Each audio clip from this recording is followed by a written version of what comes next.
혹시 존경하는 사람에게 아주 혹독한 편지를 받고 마음이 무너져 내린 경험 있으신가요? 그런데 만약에 그 고통스러운 순간이 깨져버린 관계를 회복하는데 꼭 필요한 과정이었다면 어떨까요?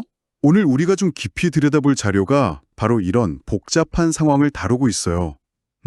갈등과 불안이라는 극심한 고통에서 시작해서 결국에는 화해와 기쁨에 이르는 아주 인간적인 감정의 여정을 담고 있죠. 네, 오늘 우리가 분석할 자료는 고린도 후서라는 고대 문헌의 7장입니다. 이게 거의 2000년 전에 쓰인 아주 사적인 편지인데 신기하게도 그 안을 들여다보면 오늘날 우리 관계 문제에도 적용할 만한 놀라운 통찰이 담겨 있거든요. 2000년 전의 고민이 지금도 통한다는 거네요. 그렇죠. 이번 탐구의 목표는 이 편지에 나타난 감정의 롤러코스터를 함께 타보는 거예요.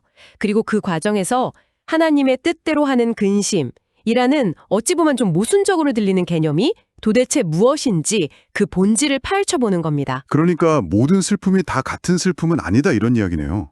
어떤 슬픔은 우리를 파괴하지만 어떤 슬픔은 오히려 우리를 더 나은 방향으로 이끈다는 거죠. 자, 그럼 편지를 쓴 저자의 내적 갈등, 그리고 디도라는 인물의 결정적인 역할, 마지막으로 이 두 가지 다른 슬픔의 정체를 한번 파헤쳐 보겠습니다.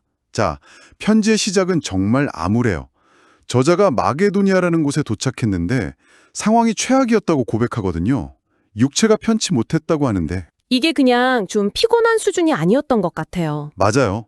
특히 5절에 밖으로는 다툼이요, 안으로는 두려움이라 라는 표현이 나오잖아요. 네네. 이건 뭐랄까, 사방이 적으로 둘러싸여 있고 내 마음속에서는 공포가 나를 갉아먹는 정말 끔찍한 상태인 거죠. 그 절망의 한가운데서 디도라는 인물이 나타나면서 모든 게 바뀌기 시작해요.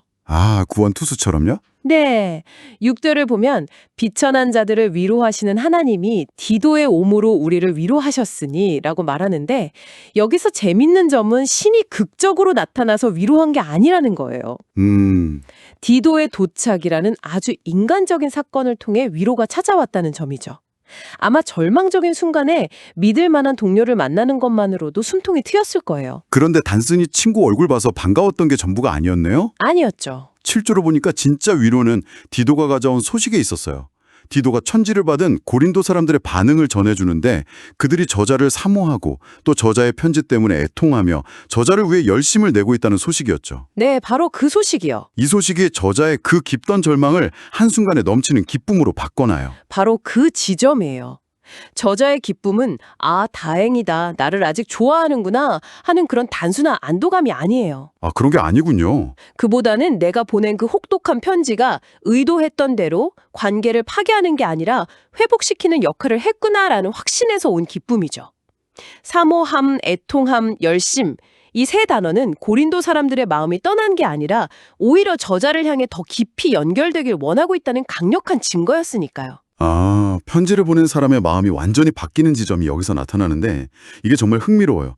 8절을 보면 처음에는 자기가 보낸 거 편지 때문에 관계가 완전히 망가질까 봐 후회까지 했다고 하잖아요. 네, 그랬다고 하죠. 이건 마치 엄청 화나서 직설적인 이메일을 보내고 전송 버튼을 누르자마자 괜히 보냈나? 하고 후회하는 그 느낌이랑 비슷하네요. 맞아요. 딱 그 느낌이죠. 그런데 갑자기 지금은 후회 안 한다고 태도를 바꿔요. 도대체 디도가 전해준 소식에 뭐가 있었길래 이런 180도 다른 반응이 나온 걸까요? 핵심이 바로 9절에 나와요.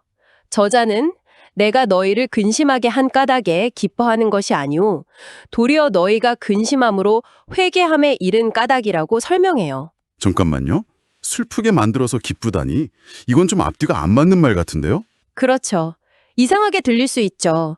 하지만 저자는 슬픔 그 자체가 아니라 그 슬픔이 가져온 결과 때문에 기쁘다고 말하는 거예요. 여기서 이 편지의 심장과 같은 개념, 바로 하나님의 뜻대로 하는 근심이 등장합니다. 근심해서 회개에 이르렀기 때문에 기쁘다 이 말이군요. 보통 슬픔이나 근심은 피해야 할 부정적인 감정이라고 생각하는데 이 편지는 마치 슬픔이 좋은 약이 될 수도 있다는 것처럼 말하고 있네요. 정확해요. 이 편지는 근심을 두 종류로 명확하게 나눠서 설명해요. 10절에서 하나님의 뜻대로 하는 근심은 후회할 것이 없는 구원에 이르게 하는 회개를 이루는 것이요. 세상 근심은 사망을 이루는 것이니라 라고 선언하죠. 이게 이 편지의 가장 중요한 통찰입니다. 세상 근심은 사망을 이룬다. 네, 세상 근심은 뭘까요?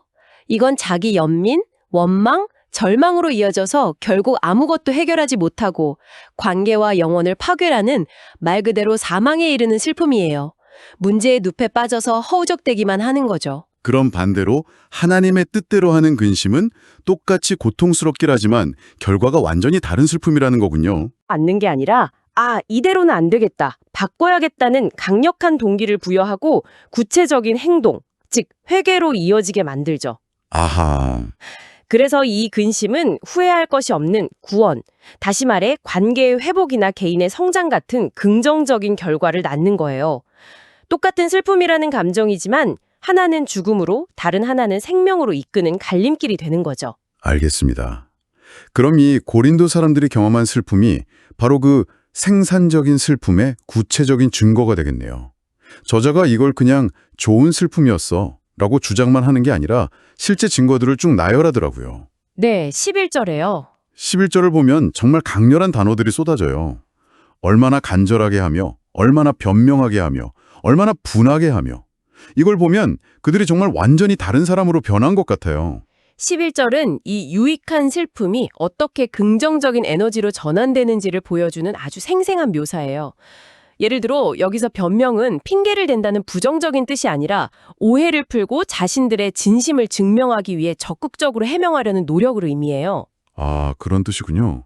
네, 분하게는 잘못된 상황 자체에 대한 의로운 분노를, 두렵게는 하나님이나 저자와의 관계가 깨어질까 봐 갖는 건강한 긴장감을 뜻하죠. 그러니까 이 모든 격렬한 감정들이 그들을 무기력하게 만든 게 아니라 오히려 문제를 해결하고 관계를 바로잡기 위한 행동으로 이끌었다는 거군요. 맞습니다. 그 결과가 저 일에 대하여 1절 너희 자신의 깨끗함을 나타내었느니라는 말로 요약되는 거고요. 맞아요. 그들은 자신들의 진심과 변화를 행동으로 증명해낸 거예요. 그리고 바로 다음 구절에서 편지를 보낸 진짜 목적이 드러나는데 이게 또 한 번의 반전입니다. 네, 12절을 보면 저자가 그 불의에 행한 자를 위한 것도 아니요 그 불의 당한 자를 위한 것도 아니라고 말해요. 이건 정말 의외였어요. 그렇죠. 보통 이런 갈등 상황에서는 가해자를 지적하거나 피해자를 위로하는 게 목적인데 그게 아니었다니요. 진짜 목적은 우리를 위한 너희의 간절함이 하나님 앞에서 너희에게 나타나게 하려 함이로라. 네. 개인의 잘잘못을 따지는 걸 넘어서 공동체 전체의 관계 회복 자체가 목적이었던 거네요. 그렇죠. 징벌이나 심판이 목적이 아니었던 거예요. 저자는 이 고통스러운 편지라는 충격 요법을 통해 고린도 사람들 안에 이미 잠재되어 있던 저자를 향한 긍정적인 마음, 그 간절함을 그들 스스로 확인하게 하고 싶었던 거죠. 아, 그걸 끄집어내고 싶었던 거군요. 그리고 그 전략은 정확히 맞아떨어졌어요. 그들의 하나님의 뜻대로 하는 근심이 결국 저자를 향한 그들의 진심을 증명하는 계기가 되었으니까요. 이제 편지의 분위기는 완전히 회복과 기쁨으로 넘어갑니다. 네, 분위기가 확 달라지죠. 13절을 보면 저자는 디도가 기뻐하는 모습을 보면서 자신의 위로가 더욱 커졌다고 말해요. 단순히 좋은 소식을 들어서 기쁜 걸 넘어서 그 소식을 전해준 동료까지 행복해하는 걸 보면서 기쁨이 배가 된 거죠. 아, 디도가 그렇게 기뻤던 이유는 고린도 사람들이 자신을 두려워하고 떨므로 영접하는 모습을 직접 봤기 때문이에요. 여기서 두려워하고 떨은 공포가 아니라 저자의 권위를 인정하고 메시지를 진지하게 받아들이는 존중의 태도를 의미해요. 디도는 저자의 대리인으로 간 셈인데 고린도 사람들이 자신을 존중하며 대하는 모습을 보고 이 사람들의 마음이 진짜구나 하고 확인한 거군요. 바로 그거죠. 재밌는 건 14절에서 저자가 예전에 디도에게 고린도 사람들에 대해 자랑했던 게 있다고 해요. 네, 있었죠. 그런데 이번 일로 그들이 자신의 자랑이 거짓이 아님을 증명해줘서 정말 기쁘다고 말하죠. 우리의 자랑한 것도 참되게 되었도다 라는 구절에서 깊은 안도감과 자부심 같은 게 느껴져요. 내가 내 사람들을 믿었는데 그 믿음이 틀리지 않았어? 하는 마음이랄까요? 깨졌던 신뢰가 완벽하게 회복되고 오히려 더 단단해지는 순간이죠. 그리고 이 긍정적인 효과는 연쇄적으로 퍼져나가요. 15절을 보면 고린도 사람들의 진심 어린 태도가 디도의 마음까지도 그들에게 더 깊어지게 만들었다고 해요. 아, 정말요? 네. 즉, 저자와 고린도 사람들의 관계 회복뿐만 아니라 그 메신저 역할을 했던 디도와 고린도 사람들의 관계까지도 돈독해지는 결과를 낳은 거죠. 하나의 건강한 회복이 공동체 전체에 선한 영향력을 미친 거예요. 결국 이 모든 과정의 끝에서 저자는 16절에 이렇게 선언해요. 내가 너희를 인하여 범사에 담대한 고로 기뻐하노라.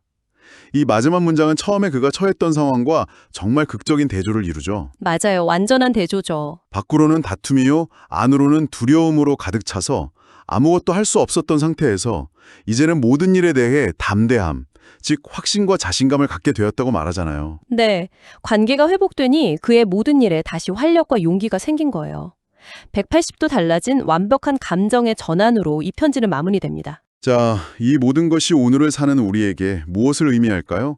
우리는 방금 갈등과 고통스러운 소통, 그리고 궁극적인 화해로 이어진 아주 강렬한 감정의 여정을 함께 했습니다. 핵심은 역시 모든 슬픔이 똑같이 만들어지지는 않았다는 것이죠. 네. 어떤 슬픔은 우리를 무너뜨리지만 어떤 슬픔은 우리를 다시 일으켜 세우고 더 나은 사람으로 만듭니다. 이 텍스트는 여러분이 삶에서 겪는 슬픔이나 후회의 본질에 대해 깊이 생각하게 만들어요. 만약 지금 어떤 문제로 근심하고 있다면 스스로에게 질문을 던져볼 수 있어요. 나의 이 슬픔은 나를 자기 연민과 절망의 막다른 길로 이끄는 세상 근심인가? 아니면 고통스럽더라도 문제를 직시하고 변화를 만들며 관계를 회복시키는 하나님의 뜻대로 하는 근심, 즉 생산적인 불편함인가 하고 말이죠. 결국 우리가 피하고 싶은 어려운 진실과 마주했을 때 그 진실이 내 안에서 어떤 종류의 근심을 만들어내는지 살펴보는 것이 중요하겠네요. 그 감정의 방향이 나의 미래를 결정할 수도 있으니까요. 마지막으로 여러분이 생각해 볼 질문을 하나 남겨드립니다. 이 편지의 저자는 관계가 완전히 깨질 위용을 감수하면서까지 고통스러운 진실을 담은 편지를 보냈어요. 그렇죠. 정말 큰 용기였을 거예요. 그가 유발할 슬픔이 파괴적이지 아니라 건설적일 것이라는 상대방에 대한 깊은 신뢰가 있었기 때문이죠.